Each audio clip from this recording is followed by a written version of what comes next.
دورہ چین کے بعد امریکی صدر کا ایران کے ایٹمی پروگرام پر لچک کا مظاہرہ.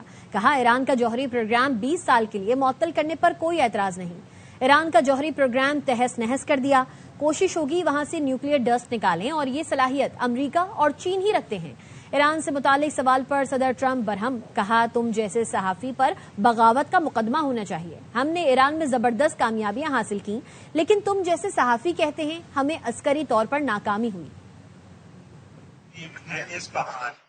So what would your logic be in having just a 20-year deal? I mean, the deal that you know that deal long expired. The United States is the only one, along with possibly China, that would be able to get the nuclear dust out of that disaster that we created with the B-2 bomb. Are you willing to do that? Now, why do you call at the right time, we'll either go in or we'll get it. I think we'll probably get it. But if we don't get it, we'll go in. But you're willing to mount the operation? Well, no, I think they'll be totally defeated, and we won't have any risk. Yeah. Iran کا افزودہ uranium روس منتقل کرنے کی تجویز پر غور. وزیر خارجہ عباس عراقچی کہتے ہیں ایران ایٹمی ہتھیار نہیں بنانا چاہتا.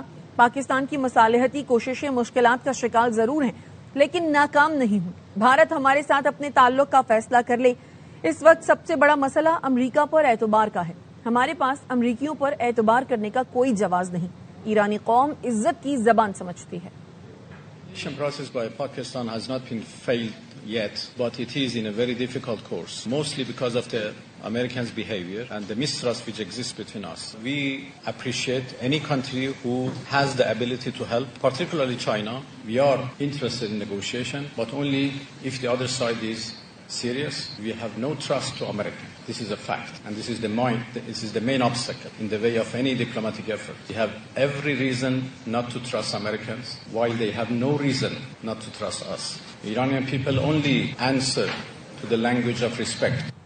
سعودی عرب کی ایران کو عدم جہریت معاہدے کی تجویز. برطانوی اخبار فائنینشل ٹائمز نے بتایا سعودی تجویز کا مقصد جنگوں کا خطرہ مستقل طور پر ٹالنا ہے. خلیجی ریاستوں کو تشویش ہے کہ امریکہ اور اسرائیل کے ساتھ جنگ کے بعد مزید سخت گیر ایران ابھر سکتا ہے جو پڑوسیوں کے لیے زیادہ خطرناک ثابت ہوگا. کئی یورپی ممالک نے سعودی عرب کی تجویز کو خوشائند قرار دیتے ہوئے اس کی حمایت کی.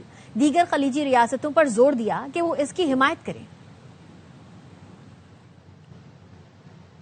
پاسداران انقلاب نے دعویٰ کیا ہے کہ گزشتہ روز سے اب تک آبنائے ہرمز سے 30 جہاز گزرے ہیں. پاسداران انقلاب کا کہنا ہے یہ جہاز ایران کی اجازت کے بعد گزرے. تسنیم نیوز نے بتایا تمام جہاز ایرانی بحریہ کی نگرانی میں گزرے ہیں.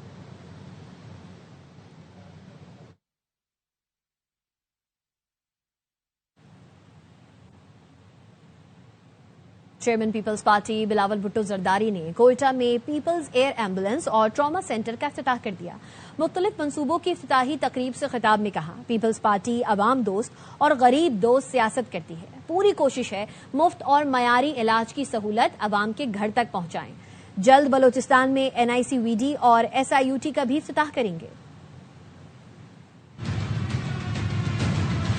جب سے میں سیاست میں خود آیا ہوں تو میرا یہ پورا کوشش رہا ہے اپنے عوام کو مفت اور معیاری علاج گھر تک ہم وہ فیسلٹیز پہنچائیں. بلوچستان کا ضرورت تھا کہ ایئر ایمبولینس فیسلٹی موجود ہو. کوشش کریں گے یہاں بلوچستان میں بھی SIUT کے فیسلٹیز ڈیلیور کیا جائے. میں ایک ڈاکٹر صاحب سے ملا جو کہ سعودی عربیہ چھوڑ کر یہاں آپ کا کوئٹہ ٹراما سینٹر میں آ کر اب خدمت کر رہا ہے. ازما بخاری نے اچرا بازار کی تزئین و آرائش کے بعد کی ویڈیو ایکس پر شیئر کر دی. پنجاب کی وزیر اطلاعات نے لکھا ایسے ہی نہیں پنجابی اپنی وزیر اعلیٰ پر فخر کرتے. مریم نواز ڈیزرو کرتی ہیں. اچرا بازار دیکھ کر دل کر رہا ہے میں بھی ایک چکر لگاؤں. لاہور کے انارکلی بازار، فیصل آباد کے گھنٹہ گھر بازار، راولپنڈی کے راجہ بازار کی خوبصورتی دیدنی ہے. مریم نواز کی ہدایات پر پنجاب کے تمام شہروں میں بیوٹیفیکیشن پروجیکٹ پر تیزی سے کام جاری ہے. یہ خبر ہے لاہور سے. لاہور کی مارکیٹوں کے کاروباری اوقات میں 1 جون تک نرمی کی گئی ہے. DC لاہور کا تاجر برادری کے دیرینہ مطالبے پر خصوصی رعایت کا اعلان. تفصیل بتائیں گے خواجہ نصیر. جی نصیر.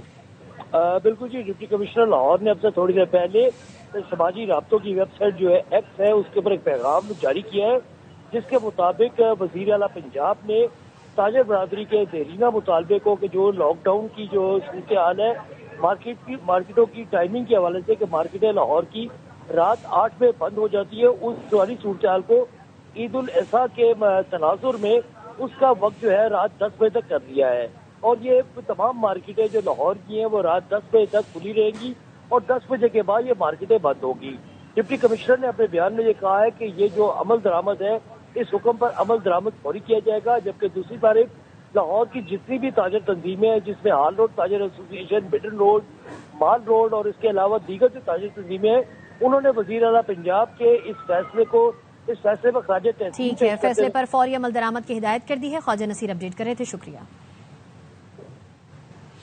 پنجاب کے شہر میلسی کے ایک گھر سے خاتون اور 3 بچوں کی لاشیں ملی ہیں۔ پولیس نے بتایا خاتون اور بچوں کو تیز دھار آلے سے قتل کیا گیا۔ بچوں کی عمریں 12، 5 اور 3 سال بتائی جاتی ہیں۔ مقتولہ کا شوہر سعودی عرب میں مزدوری کرتا تھا، کچھ عرصے قبل پاکستان آیا تھا۔ پولیس نے مزید بتایا شواہد اکٹھے کر لیے، جلد اصل حقائق سامنے لائیں گے۔ مزید خبریں اس بریک کے بعد، ہمارے ساتھ رہیے۔